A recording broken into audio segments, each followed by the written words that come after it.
fall fresh on us. Oh, yes, Lord. Mold us and then make us and then have thine own way. Yes. God, you are the potter and we are the clay. Yes.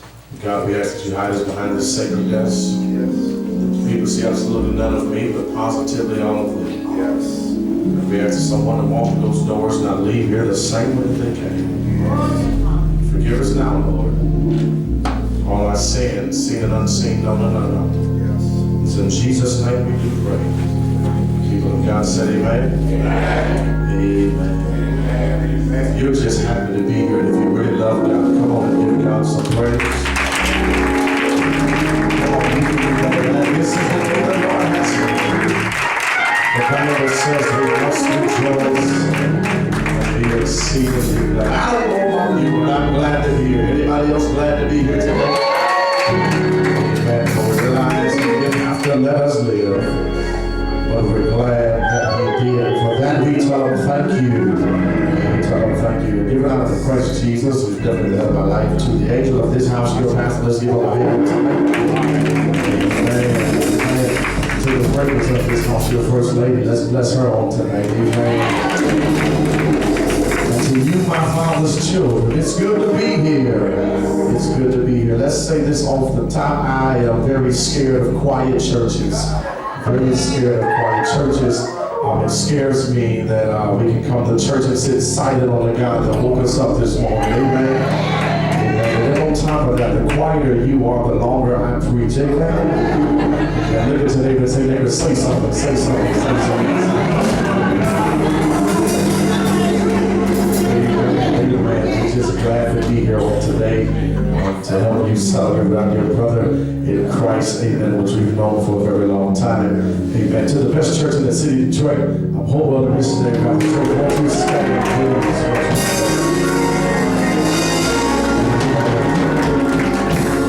just a few of us that numbers will be in your heart. Amen.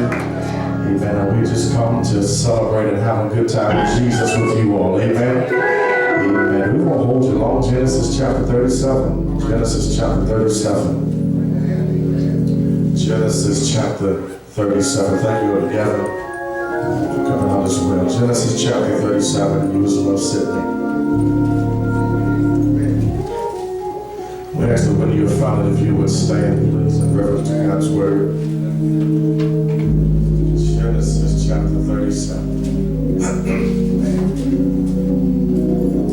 Good to have some of our deacons with us, our chairman and the rest of our deacon ministers. They're also here. They're represented. Two of our ministers are well represented as well, along with some ushers and nurses and choir members and praise team members. Amen. Genesis 37. We're going to read the verse, starting at verse 18. I'll be reading from the Message Bible. May read a little different, but we'll get to the same place at the same time. They spotted him off in the distance.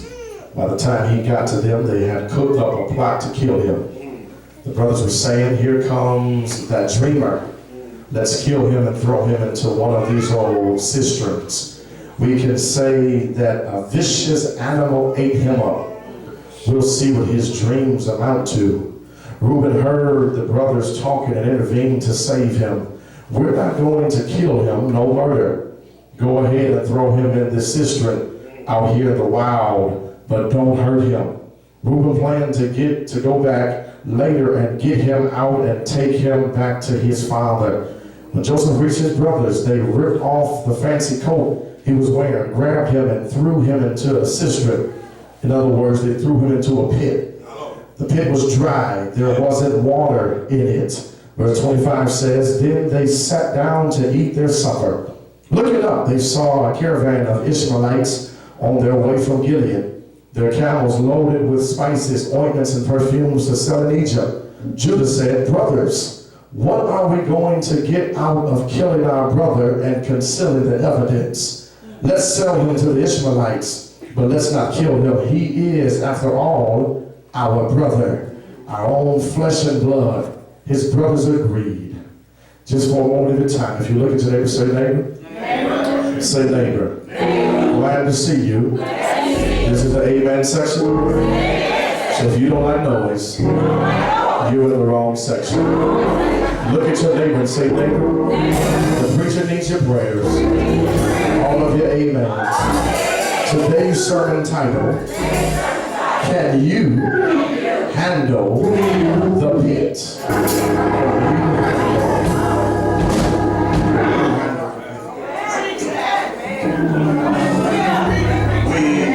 We see in verse 20, they said, come, now let's kill him and throw him into one of these pits so a vicious animal can devour him. We see in verse 22, Reuben said, don't shed any blood. Throw him into this pit in the desert. We see down in verse 24 that they threw him down into the pit. The pit was empty. There was no water in it. And we want to talk about today, can you handle the pit? I want to start this sermon off by asking a question. When was the last time you endured a hardship? When was the last time you endured a challenge, pain, or a season that in your mind was unfair or undeserved? We can all understand when we fall into something as a result of our own actions. When discipline is connected to wrongdoing, no matter how much we don't like it, we can understand it because there is a punishment we understand when you do wrong. But what about when you don't deserve it and you haven't done anything to fall into it? Can we just have a moment of honesty for a minute, y'all? As we get older, one of the surprises of life is that there is really no correlation between the amount of wrong we commit and the amount of pain that we suffer. Many times we find out that it's just the opposite. That is, we do right and still get knocked down. Have you ever been to the place where you're doing right, you're doing all the right things, and still you're the one that get knocked into suffering? I can imagine that had to go through the mind of Joseph when things got rough for him, as they did in the text that we read on tonight. And let me suggest to you a few things for your consideration. One is that oftentimes God will allow certain seasons of suffering because it is through the sufferings that God makes us into who it is He wants us to be. That's right. Let me drop this in your lap, that every now and then suffering is God's way of showing you off. That sometimes God shows you off for His glory because He trusts your maturity. He trusts that you're mature enough to know that He can put you in a season of trouble that you don't really understand. And in the midst of a lack of understanding, you will still give Him glory. In the midst of a lack of understanding of what you're going through, you will still praise the Lord. In the midst of a lack of understanding of why you're in what you're in, you can still say, I will bless the Lord. At all times, I wish I had some people in here who would just touch your neighbor and tell them, don't be feeling sorry for me. Don't feel sorry for what I'm going through. I'll find you another neighbor. Look at them with a whole lot of attitude and tell them you might want to wish you was me. Because I'm going through storms. I'm going through tests and trials because the Lord will show me off. He wants to show me off because He realizes I'm the one that can handle a storm. I'm the one. When we read the story of Joseph, we celebrate a whole lot of things in this story. We celebrate the awarding of the robe because it becomes the sign of the faith of the Father on his life. But then when we shake our heads in disgust, when we see how his own brothers treated him, because for many of us, it reminded us of the chilling factor that the ones you should be able to trust with your heart, the ones you should be able to trust with everything you have, are the very ones that will tear your heart apart. Yeah. Oh, come on. You know how that son or that daughter, they disappoint you sometimes. They're the ones that's closest to your heart, but they're the ones that can tear your heart apart. How many can testify that ain't no drama? Come on. Like family drama. That sometimes the trouble you get in is when you trust your heart to people that you should be able to trust it to. We can even try to identify with the pain that Joseph must have felt when he was thrown in this pit. Yes. Let me suggest this. You really don't know what it's like to have a dream until you're placed in an environment where there's nobody in that environment but you. A dreamer, a real dreamer can testify that once you have a dream and you speak that dream, it can become one of the loneliest experiences that you'll ever have to go to. It can get frustrating because the people who you thought would support your dreams suddenly press the mute button on your life. It can become frustrating when you have a dream, but you're surrounded around dream snatchers. It can be frustrating when you have a dream, but you're surrounded around dream haters. It can be frustrating when you have a dream, but you're surrounded around people who will speak against your dream because they're caught up on the facts of what you used to be. So they can't fathom how in the world can you have a dream of being something greater, because I have some real ghetto sanctified folks here that can testify. I had a dream one day, and if I keep dreaming and praying, my dreams will become reality. When people around you are caught up on your facts, while the spirit is being caught up on the faith, and you're trying to figure out, how is this dream that God gave me going to come to pass? And then in the middle of trying to work your dream, you find yourself in a pit. Here's what the text is trying to teach us. You should not have a problem with the pits of life. All right. All right. Amen. I want to suggest that we should not feel sorry for Joseph being thrown into this pit. Being in the pit is not a bad thing all the time. Now, this may sound real crazy to some, but I think Joseph may have appreciated his time in the pit. Because sometimes it's not until you've been through something, it's not until you've been through some hell that you can look back on what you've been through and say, you know what, it's when I went through what I went through that helped me to make me who I am today. I wish I had a few folk in here who can testify and just say, I'm thankful for what I've been through because it helped me to put my life in order. Oh man, I wish I had a couple of y'all that can look back on the things in your life that you thought was going to kill you and should have killed you, but only served to make you a stronger Christian. It only served to make you a stronger person. It made you a better man, a better woman. It made you a better spouse, a better pastor, a better neighbor. It made you a better person. Here is how you have to reason or deal with the pits that life brings.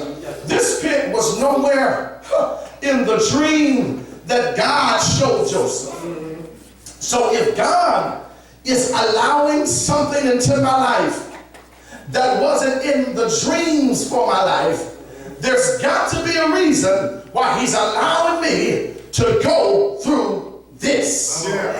Let me just give you a few things and we'll go home together. Right now, your notepad, Facebook it, tweet it, do whatever you got to do to remember it. Here's the reason your pit stops are meaningful. He's thrown in this pit, in the dark, by himself. Because sometimes, Elder Gavin, it's in silence where I come to my senses. Y'all making me work. This gonna sound weird because by nature we like to take the role of the victim. Who did this to me? Why did they do this to me? Who messed over me? But watch the text. Joseph has a mad favor on his life. Somebody shout favor. He has crazy favor on his life. He is the youngest son born to Jacob, and yet he gets the first mention in the reverse order that it should have been in his life. The one that shouldn't get noticed. is the one that gets noticed. Oh, y'all don't read your Bible. Favor is when you shouldn't be in the place where you are, but God places you where He wants you to be. Favor is when you shouldn't be the one that people gravitate to, but for some reason everybody just keeps sticking around you on your job. Favor is when you don't deserve what you have, but for some reason God continues to bless you over and over again. But the Father then gives Joseph a coat to symbolize his love. He gets a blessing that he should not yet be in line for. Now, when God gives you favor, it becomes equally as important that you know how to be responsible with the favor that God gives you. See, we like to run around and shout, talking about, I got favor, I got favor. God gave me favor. But it's equally vital that you know how to be responsible and manage properly the favor that God puts on your life. Because if you keep reading the whole story of Joseph, Joseph does not carry favor well. In the midst of all this favor, God shows Joseph a sneak peek into his future. He's going to be a leader. Now you've got to know how to read the first few verses of chapter 37 really to understand this. Joseph is given this coat as an expression of the favor of the father. Watch this. His brothers can't handle the favor because they feel he don't deserve it according to the culture of the text and the custom that they're living in. All right. In other words, his brothers ain't nothing but some haters. All right. That wasn't your word for your generation. Here it is. This is what they are. What they do? They smile. I thought I found you. Joseph did, watch this, Joseph did what you and I should never do with our haters. You know what he did? He responded. That was so simple that y'all missed it. His trouble didn't get started because he had haters. His trouble didn't get started because people didn't like him.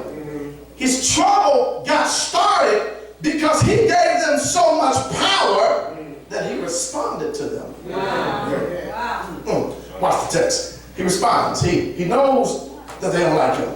So his response to the dislike of him is to try and get him in trouble with the father. You got to read the whole story when you get a chance. The story says in the first few verses of chapter 37 that he goes to his daddy and gives his daddy a bad report. He's like this little old brat brother who knows his brothers don't like him. His response to them not liking him is to try to get them in trouble. So then he goes and tells the brothers who he knows already has an issue with him. He tells them about the dream he has where they are going to serve him. He knows they don't like him. He knows they hate on him. And so he goes to the very ones hate on him and tells them, hey, y'all be not serving. Watch that. His dream is accurate. There's nothing wrong with his dream. He has accurately got the dream right. His problem is he has allowed all that God showered on him in favor to make him feel untouchable. And I know he feels untouchable because he don't just tell his brothers they're going to serve him. Rather, he tells his daddy, you going to serve him. Listen, let me tell you something. Everything God tells you about you is not everybody's business. And when you reach the point of losing discernment and spiritual sensitivity and humility, you might have reached the point where God has to put you in a pit to get you alone, to help you come to your senses and realize that he's showing you where he's taking you. But it ain't about you, it's about his glory. He didn't give it to you for you to show it off. He didn't give it to you for you to stand over other people who you know don't like you. He didn't give it to you for you to use it to make yourself feel better than the ones that are against you. Don't let your favor make you foolish. All right. Because your favor ain't about you, it's about God. When you start walking with your head in the clouds, like you're so untouchable, God will put you in a place, in a season where you're by yourself so that you can come to your senses. Just tell somebody on your row, it ain't about me. It's about God's glory. Watch the text, we almost done. When God blesses you, it's not to give you something to brag about. Favor ain't for you to brag about.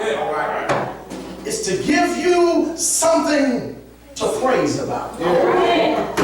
I'm going to prove it to you. Look at what Joseph says. He talks about his dream twice. He talks about it in two different dreams. Neither time in talking about the dream does he ever mention God. All he talks about is who I'm going to be and what I'm going to do. Y'all know some people like that, don't you? So God says, since you ain't got enough sense to give me credit for what I do, I'm going to put you in a pit and put you in time out where you can't get out by yourself until you realize that if I don't put my hands on you, you ain't going to be able to do anything. Anybody ever had God put you in such a position that you had to depend on God and God alone? That your back was so far back up against the wall, mama couldn't get you out, daddy couldn't get you out, your baby Pookie, Ray them couldn't get you out. Only person could get you out was the Lord. If you notice in the text, he never mentions God. How often do you talk about your promotion? How often do you talk about your house, your car, your degree, and talk about what you had to do to get it? But you never mention God. How often do you brag about where you've been in life, how far you come from life? You started from the bottom, now you're here. Talking about I used to be this and I used to be that. But you never said God was the one that brought you out. I don't know about your God, but my God is a jealous God. And that's so we see that sometimes God has to put you in a place by yourself. Here's the second thing I saw. Sometimes he puts you in the pit because the pit becomes preparation for your future predicaments. Y'all missed it. Sometimes God will allow a situation at this time in your life because of what God knows is coming in the future. Yes. And if it wasn't for you going through some things prior, you would have probably lost your mind. Yeah, if it wasn't for you knowing that God was able to bring you out of things prior, you probably would have threw in the white flag. And see, that's why I tell people all the time, don't push the mute button when you think that a sermon ain't for you. Don't get quiet and take a nap in church when you think the sermon ain't for you. Don't all of a sudden take your water pill and have to go to the bathroom when you think the sermon ain't going on. Get a text message and it's a 911 emergency. When you think the sermon ain't for you, it's not for you today. But I tell you, I never don't tell you to download it on the hard disk of your heart, because there's coming a day if you keep laying down at night and waking up in the morning where you're going to have to reach back and say, I know why I'm in this mess, because God had to put me in it to keep me alone, to prove to me that he'll never leave me.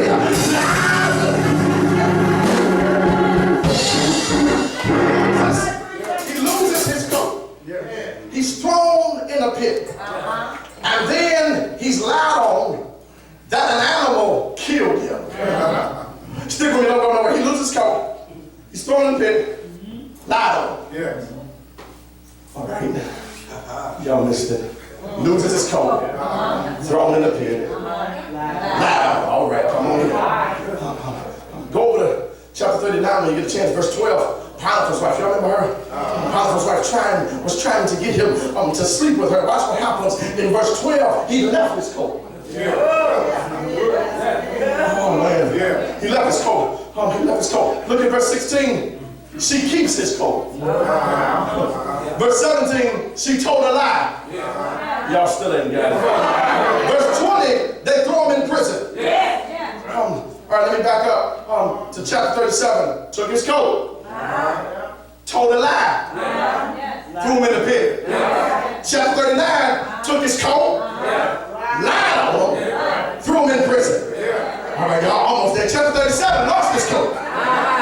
Lied on him. Threw him in the pit.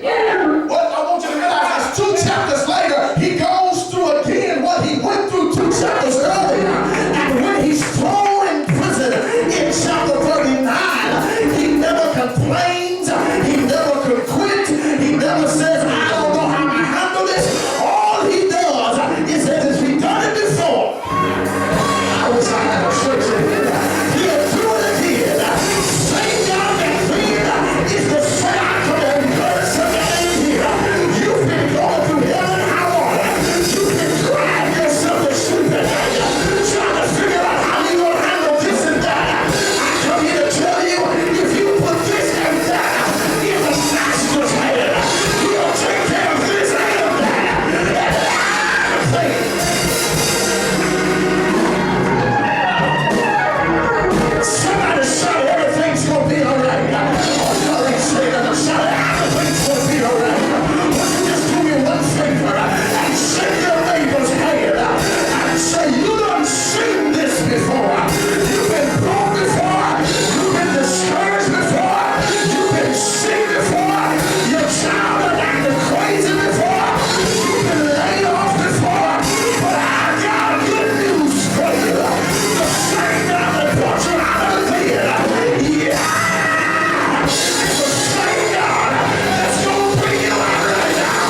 Somebody say, Lord, bring me out.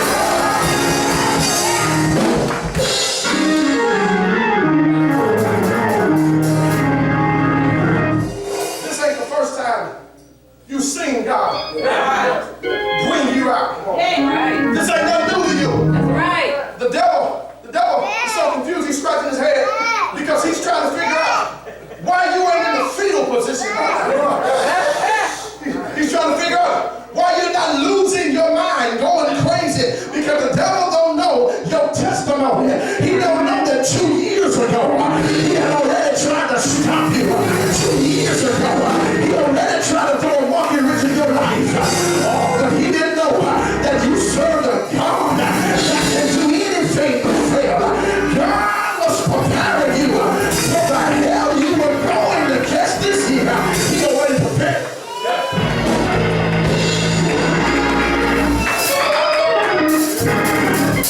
I'm done. Somebody just shout, I've seen this before. People of God, whatever you're going through right now, it's just preparing you for your future battles. And surviving this one battle will have you ready and survive proof for the next battle. See, that's why you act like you're going through what you're going through. I mean, it's called the previous preparation. That's why when you come to church, your neighbor don't know what the devil wrong with you because they know your testimony. But what you want to tell your neighbor is you see my glory, but you don't know my story. You don't know what I had to go through to get here. You don't know the tears I had to cry to get here. You don't know the hell I had to go through to get here. So you see me shouting right now, but you don't know what I had to go through to get to where I am.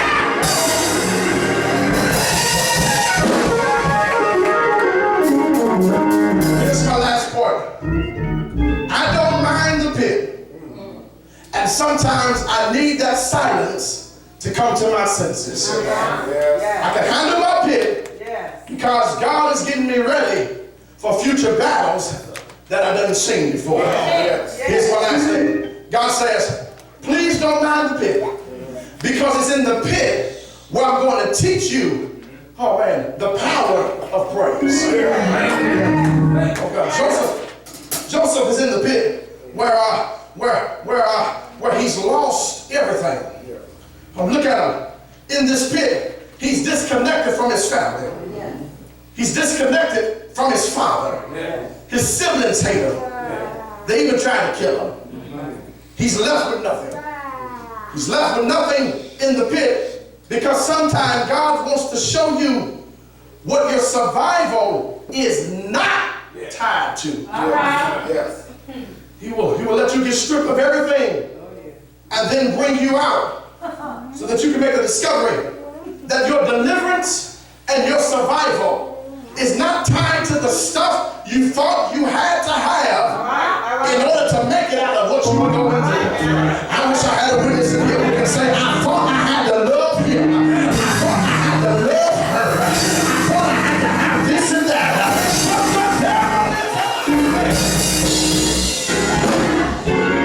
Somebody in here can testify that I didn't just survive without them, but dig, I'm better without them. Watch this, God will allow you to survive in the face of the people who swore your demise. And they will end up having to give God glory because of how they calculated you out of the picture. Have I got a witness in there? Joseph is working a job that's lower than his gift. He's a servant, but his dream was to be a leader. He knows that he has more gifts than what he's doing. Have I got a witness in there? He's working a job that's lower than his gift. But you're gonna notice that while he's working a job that's lower than his gift, he never complains. He just finished the work. Have I got a witness in here? Somebody can say, you know what it ain't. This ain't the best job